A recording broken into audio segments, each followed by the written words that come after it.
Contractor General Dirk Harrison says his office has been probing the Jamaica Urban Transit Company Limited's engagement of Millennium Security Limited to provide services to the state-owned bus company. JUTC's Managing Director Paul Abrams told the Gleaner Power 106 News Center yesterday that the company paid some $12 million to MSL for providing security at its facilities, which stores spare parts and lubricants in an effort to control theft. He said this interim arrangement was in place for 8 months. However, the Contractor General told the Gleaner that he received a complaint from a citizen who raised concerns about the manner in which MSL was selected to provide services to the JUTC. Harrison said he requested documentation from Abrams, who has supplied some information. He is currently awaiting further material from the company. Senator Pernell Charles Jr. believes one way to challenge Jamaica's crime problem is to rehabilitate delinquent youth through vocational studies. Senator Charles, who is also the Minister of State in the Ministry of National Security with responsibility for correctional services, says the We Transform program will help to do just that. Here's more in this report. The We Transform program is centered on group engagement, including motivational, educational and career development sessions, mentorships, as well as special treats sponsored by Corporate Jamaica. It is expected to make a lasting impact on the 242 children ages 12 to 17 currently in juvenile correctional facilities across the island. As we know, as a nation, we have had a very staggering and stubbornly persistent and pervasive crime and violence problem. The kind of problem which has led so many Jamaicans at home and abroad to ask me always the question of, what do you think you're doing? What do you think you can do about crime? Do you really think you can reduce crime? Do you really think you can stop the criminals? The answer is yes. And it starts by investing your time and our money and our energy and our intellectual strategies into our youth and preventing crime. Senator Charles says the program is designed to attract and keep the attention of participants who also get involved in an inter-facility competition. Now when they come together, they're working not only with other wards, but they are compelled now to work with the officers because it is an institution competing against another institution. So you have now wards, officers, mentors, community members, all working together to win. So the program provides them with life skills as well as opportunities for internships and jobs. So that when they reintegrate with purpose and with a fair chance to actually stay out of the facility and become constructive and productive citizens in our country. Upcoming events to be held as part of the program include mentorship days for males and females on November 4 and November 25, respectively. Motorists have just 4 days left to take advantage of the government's traffic ticket amnesty. The amnesty ends on October 31, and the Tax Administration of Jamaica have announced openings of 3 additional offices to facilitate those who would like to make early payments. The new Saturday openings will be at the Santa Cruz, Kingston and Port Maria offices. Those, along with the other regular Saturday locations, will be opened between 10 a.m. and 2 p.m. The Portmore offices will continue its Saturday opening time between 10 a.m. and 4 p.m. Motorists can also make payment online. Commissioner of Jamaica's Fire Brigade, Raymond Spencer, says too many lives and property have been lost because of fires. His comments echoes the focus of Fire Safety Awareness Week being held under the theme, Empowering Our People for a Fire-Safe Jamaica. Speaking at a recent church service, he said over the past 10 years, more than 100,000 fire emergencies have been responded to, which left some 14,000 Jamaicans homeless. We must reach every corner of this island to preach the message of safety. Yes, fire is our main focus, but of course there are other hazards. Hurricane, earthquake, release of toxic fumes, etc., etc. Fire Safety and Awareness Week ends tomorrow.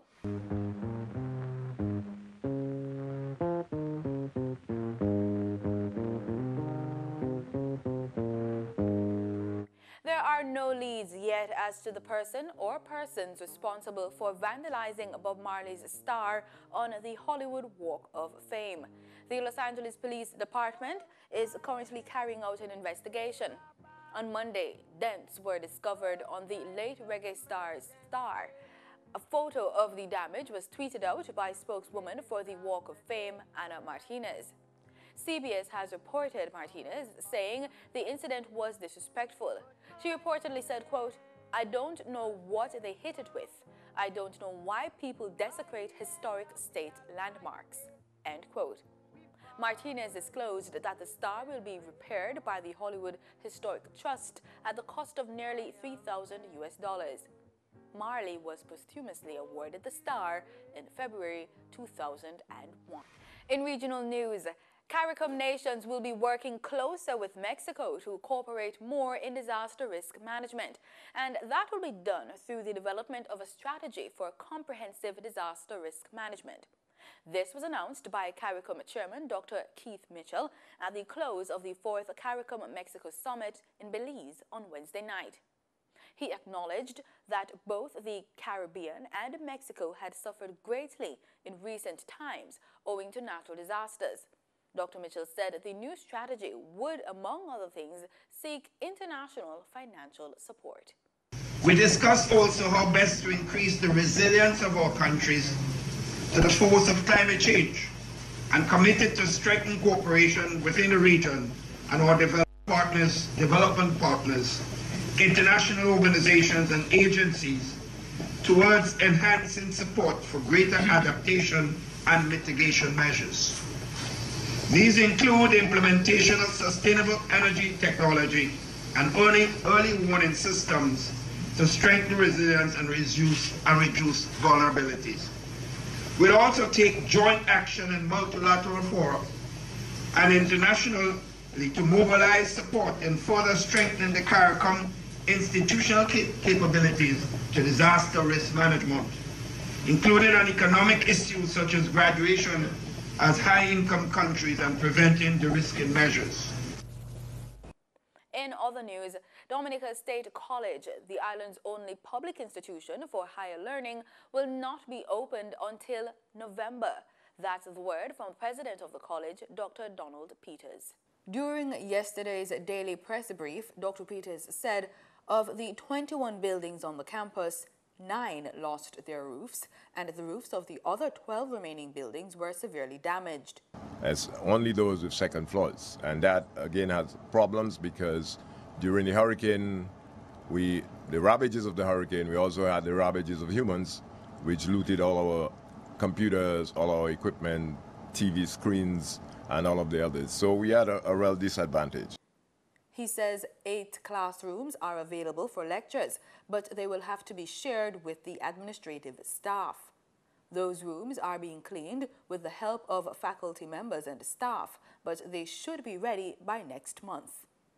For second-year students, there's almost 500 students, and those finishing who are going to do the A-levels, KIP, those who want to graduate by December, finish courses, others who require gen ed courses. All of those factors bring anxiety to students, so we decided to go ahead and open campus for November 6th, sorry. With no audio equipment and no IT connections, they are at a disadvantage and have applied for a grant from the Caribbean Development Bank to procure funds for needed equipment. Initially, of course, we'll do the old chalk and talk teaching for the first couple of weeks, but then it is the 21st century. We cannot do that all the time. We need technology for over classrooms, lectures. We need the labs, we need our microscopes, we need our laptops, we need servers, and we of course need Wi-Fi. And those were the local and regional stories. Do stay with us. Sports is next.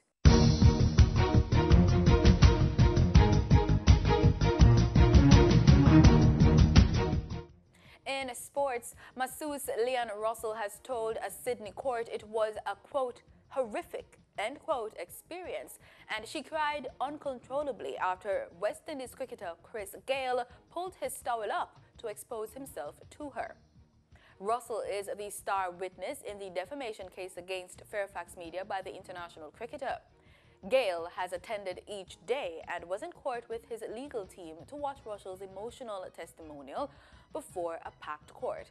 More in this report from CMC. Leanne Russell arrived with two support people who haven't left her side outside and inside the courtroom. Miss Russell was a massage therapist for the West Indies team. She says Gayle flashed her inside a change room in Sydney during the team's training session in February 2015. She says she walked into the room to grab a sandwich and Gayle was standing there with batsman Dwayne Smith. Gayle asked her what she was looking for. He then pulled down his towel and exposed his genitals. She said she put her hands over her eyes and walked out, saying she was horrified and that she sat in the stands for about 2 hours crying uncontrollably like a child. She got in contact with Fairfax Media 11 months later after seeing Gayle's interview with Mel McLaughlin during the Big Bash in 2016. The Sydney Morning Herald, The Age and the Canberra Times then published a series of articles about the alleged flashing incident. Of that interview, she said it made her feel upset and furious that women were made to feel uncomfortable in the industry, that people like Chris can decide whether they're successful or not. We dive into swimming as Jamaica's Brianna Roman of Auburn University opened her season with a clinical win in the 100-yard breaststroke, clocking the 10th fastest time in the NCAA so far this season at the Martin Aquatics Center in Auburn, Alabama recently. Roman beat the field with a 50-yard split of 29.43 seconds and utilized that early advantage to finish top in the 1 minute and 2 seconds. She won ahead of Tennessee duo of Katie Armitage and Nicole Popov. Roman, who was a part of Jamaica's record-setting 400 meters medley relay team at the 2015 Pan Am Games, along with Trudy Ann Patrick, Ali Atkinson and Danielle Booth, had earlier registered victory in the very first event, the 400-yard medley relay. Stay with us. The weather report is next.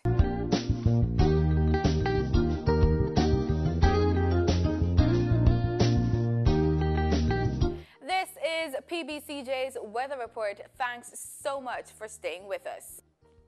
There has been constant rainfall over the last 2 days. That's because there is a stationary front across the Western Caribbean. And the front is expected to linger west of Jamaica today before dissipating early on Saturday. A high-pressure ridge is expected to briefly become the significant feature on Saturday. And today we can expect widely scattered showers and thunderstorms across sections of central and western parishes, and partly cloudy conditions elsewhere. We're also expecting an average temperature between 29 and 31 degrees Celsius.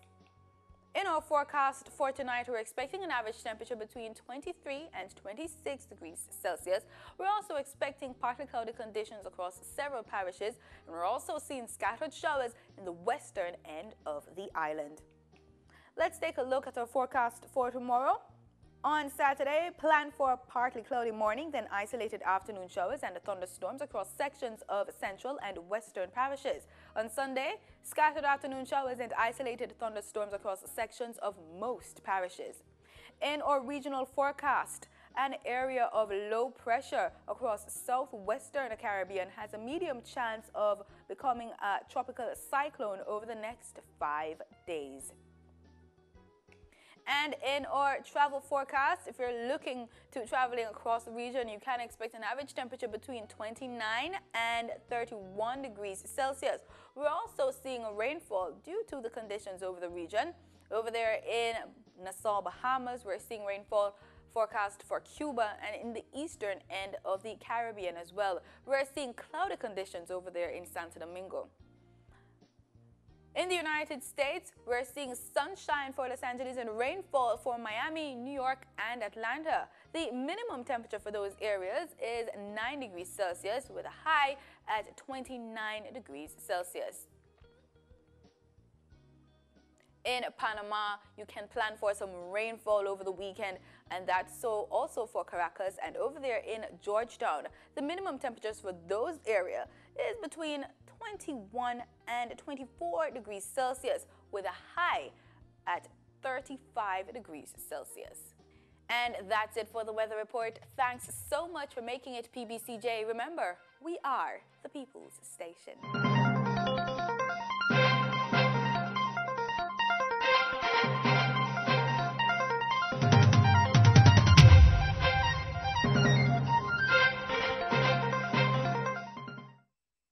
We know times are hard, but can selling your vote really make a difference in your life?